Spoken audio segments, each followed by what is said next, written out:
This is the story of an ordinary little boy named Charlie Bucket. He was not faster or stronger or more clever than other children, and though his family was terribly poor, Charlie was the luckiest boy in the world. He just didn't know it yet. Willy Wonka's chocolate factory. No one's been in or out for years. Not since he closed it up and sent us all home. I know, Grandpa Joe. I wish we could see inside. And the world wished along with him. Then one day came an unexpected proclamation. Dear people of the world, I, Willy Wonka, have decided to allow 5 children to visit my factory. 5 golden tickets have been hidden beneath the wrappers of 5 ordinary Wonka bars. Each of the finders will be shown around the factory personally by me. In addition, one of these children will receive a special prize beyond anything you could ever imagine. Beyond anything you could ever imagine. But I haven't any money for chocolate. Nothing's impossible, Charlie. Nothing. The first golden ticket was found by a gluttonous boy named Augustus Gloop. I'm eating the Wonka bar, but I taste the ticket. The second by a spoiled little girl named Veruca Sword. Daddy, I want a golden ticket now. The third was found by Violet Beauregard, an arrogant gum-chewing champion. The winner of that special prize is going to be me. And the fourth golden ticket was found by an ill-mannered genius named Mike TV. I calculated just where to look. An idiot can do it. Charlie's dream of exploring the Wonka factory was fast slipping away when fate intervened.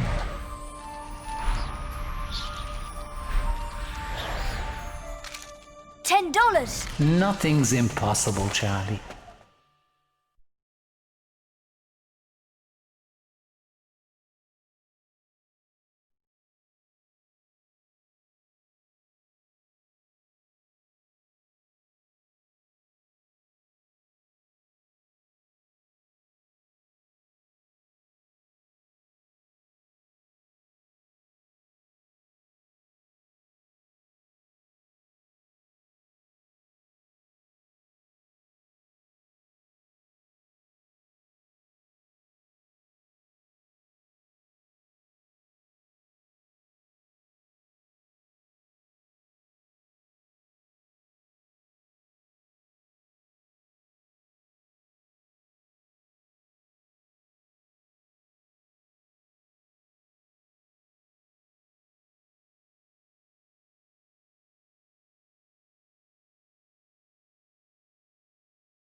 At that moment, Charlie felt rich, but more than that, he felt terribly hungry.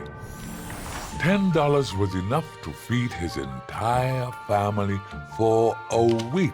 So after careful consideration, Charlie decided to spend just $1 of it on himself. 1 Wonka Whipple Scrumptious Fudge Mellow Delight, please. Hungrily, Charlie pulled back the wrapper and took his first bite. Then pulling it back for another bite was one small corner of shiny paper. A golden ticket, the very last one in the entire world, and Charlie had found it.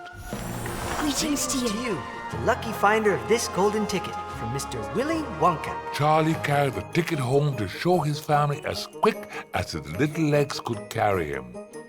And the very next day, Charlie, Grandpa Joe, and the other 4 ticket holders gathered at the gates of the chocolate factory exactly as each ticket had instructed. And they all had big plans for when they got inside.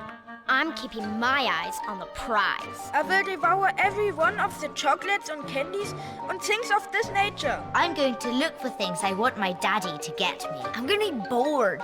You think Wonka's got any video games in there? Do you think Mr. Wonka will recognize you? Hard to say.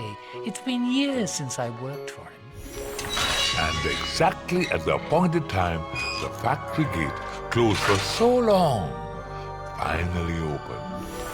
And there stood Willy Wonka himself. Dear visitors, it is my great pleasure to welcome you to my humble factory. Now quickly, we mustn't dawdle. There's far too much to see.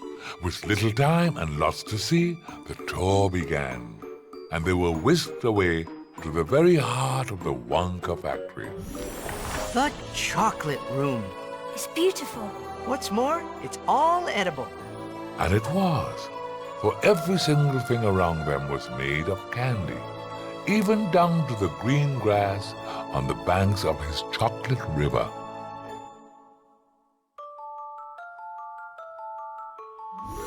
I'm in heaven. I bet. I want a chocolate room. I want 2.